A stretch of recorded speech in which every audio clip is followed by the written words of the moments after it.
The good times are when my mother's had a good night's sleep, and we have a system in the morning, uh, because um, my I'm usually up first, taking the dogs out for a walk and doing things.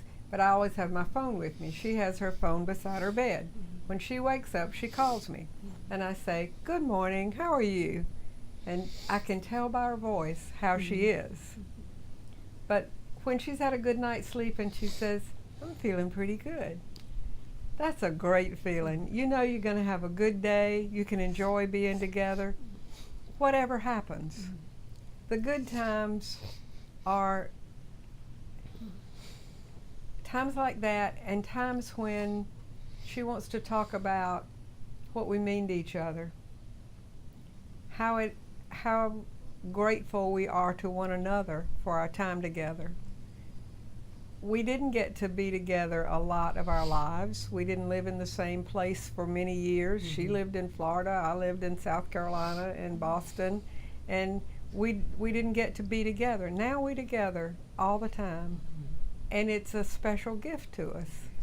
Those are the special times. And now I can host the family here at my house. They can come for her birthdays, for Mother's Day, for all those special events, and we can it brings the whole family together, not just one at a time, but the whole family can come together. You've had some of those times too. Absolutely. And two things come to my mind. My mom and I were very close to each other. But again, like I said before, we live in different areas. My mom was in Puerto Rico and I was in Florida. Well, she was in good shape. She'll come all the time because the only children, the only grandchildren, is my grandchildren, my own kids, because she has, I'm the only daughter. When she had the fall that I was called and got in a plane and left Puerto Rico the next morning, I think even though it was a hard time, it really gave time us to talk about what she wanted and how she wanted. It's interesting, she asked me, "Don't leave me here when I die." I want you to take me with you because I want to be close to my grandchildren. True story. And here we have all this place in Puerto Rico for that. And she said, "I'm just telling you, I'm not telling you that." So I had to have the conversation with my dad when we have to make the arrangements and say, Mom wants to be cremated and she wants us to take her with us in Florida to be close to her grandchildren. Her grandchildren meant so much to her. When she was very ill, she didn't want to talk to anybody except her grandchildren. This is a true story. And she used to call her my angels. Again, they were in Florida, and some of them were able to go, and some of them were not. But she talked to them on the phone every day.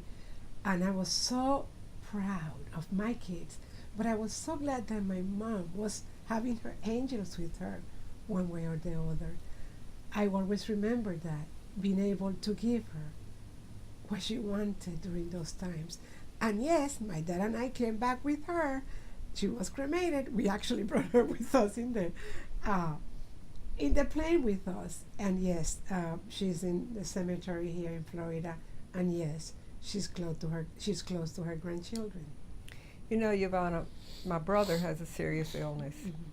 He lost his wife about 10 years ago, maybe a little longer than 10 years ago, and they had no children. Oh.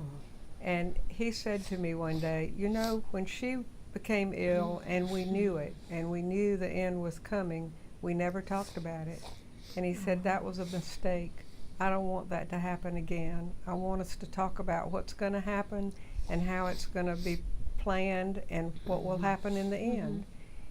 He learned through a sad experience that that's not what he wanted for the rest of his life. I think it gives us all some peace to know that our loved ones know what we want. Yes, absolutely. And it's really hard to talk about. And Yes, sometimes it takes somebody else being there to help you talk about it. Absolutely. Absolutely. With my dad,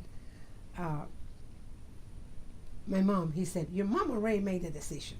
which of course she's made a decision to be Florida, to be cremated. Of course, they are together in the same area because my mom took that. But I felt it was a privilege for me to be able to take care of my dad on a daily basis. But because I didn't have the privilege to do that with my mom. She passed before we were going to bring her with us. When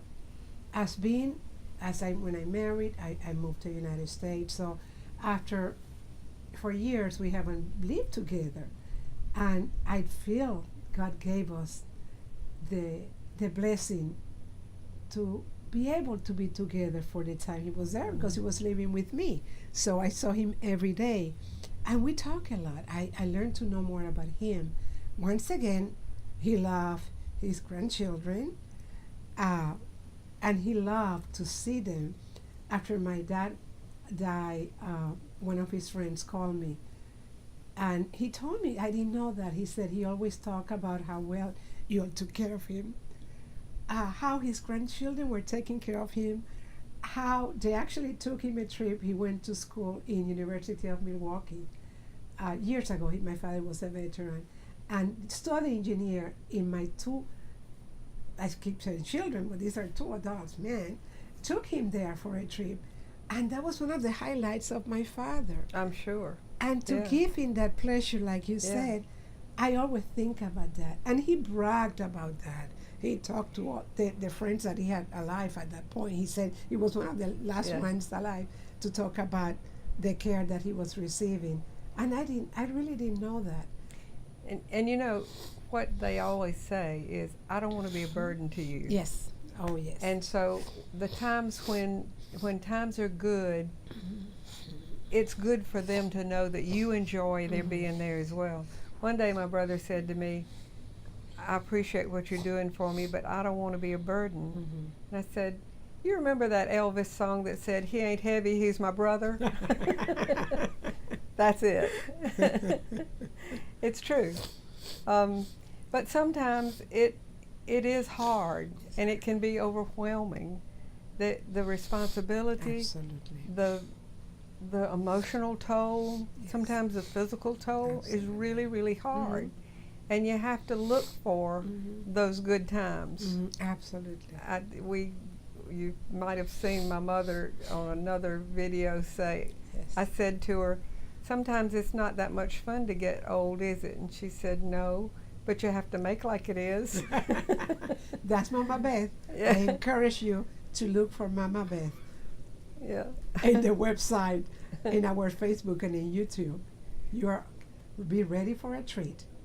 Not everybody is as blessed as we've been. Not everybody has somebody who is able to be upbeat and to be an easy person to take care of.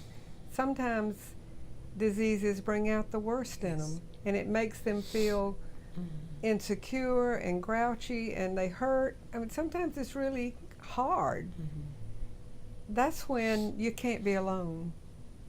And interestingly, in our profession, we always said to caregivers, you need to have respite. You need to have, we required people to take a respite because we said, you can't keep this up if you don't. Now people say that to me and I say, no, I don't need it, I'm fine. But it's not true. I do need some time off, and that's one of the things we provide to people. Absolutely. I'm glad you mentioned that, because even when we are providing services to family members, to an ill person, and we have aides providing services depending upon what we are asked to provide. Sometimes it's 24 hours, 7 days a week, in terms of 12.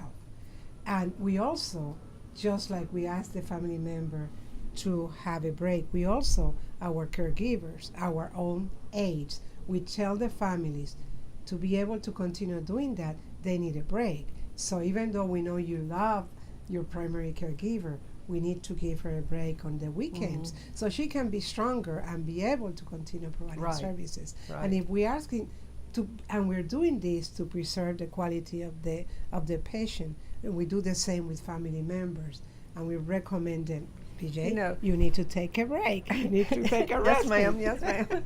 You know, just as they say to you, it's hard for me to ask for help. when the patient says, it's hard to ask for help. It's hard for the caregiver to ask for Yes, help. that's true. It's hard for me to say, hey, I need some time off. It must be hard for our staff to say, could I take a Yes. break? Yes, it is. It is. Sometimes they don't want to take a break. Yeah. But we already know what it takes to take care of a sick person, of an elderly. Yeah. So we plan in advance, and we tell the family and the patient has to be structured this way for the benefit, because we have to prevent burnout. We want the best for that patient, and you're right. We all need to schedule it and it's for the benefit of the patient.